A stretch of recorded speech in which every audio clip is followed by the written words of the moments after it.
Assalamualaikum. Yang mana mencari kereta bawah 10,000, abang datang sini bang. Kereta kita ada banyak ni, so abang pilih mana yang abang nak, abang boleh beli. Sebab apa? Yang ni semua kereta direct owner, tak ada masalah, boleh beli, boleh pakai. So macam Wajah ni kita jual 8,900. Pro 2 Myvi Paso yang ni kita jual 7,900. Pro 2 ke Lisa harga RM8,000.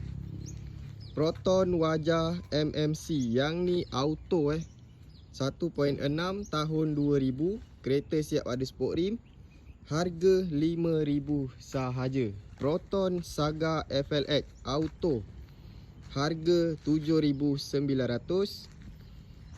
Nissan Sentra 1.8 harga RM5,900. Proton Wira auto, kereta exhaust dah bunyi padu, ada Android player, ada sport rim, harga RM5,000 sahaja. Viva Elite manual harga RM8,000. Proton Saga FLX manual harga RM7,900.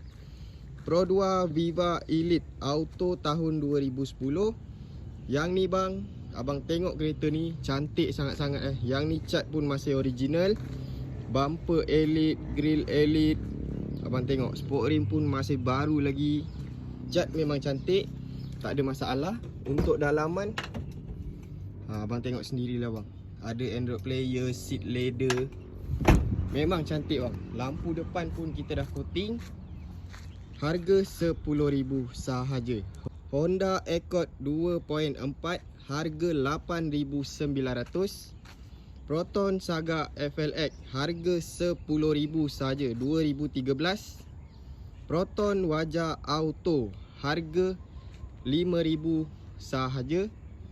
Proton Persona manual yang ni cantik bang, seat leather, ada sport rim, harga kita nak jual RM4,900.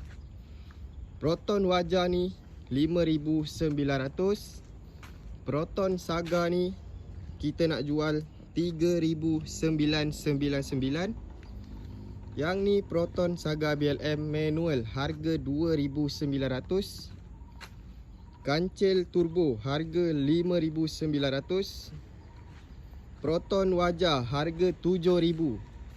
Yang ni Proton Wajah kita nak jual sedekah lah ini.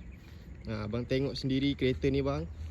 Kereta boleh jalan, aircon sejuk,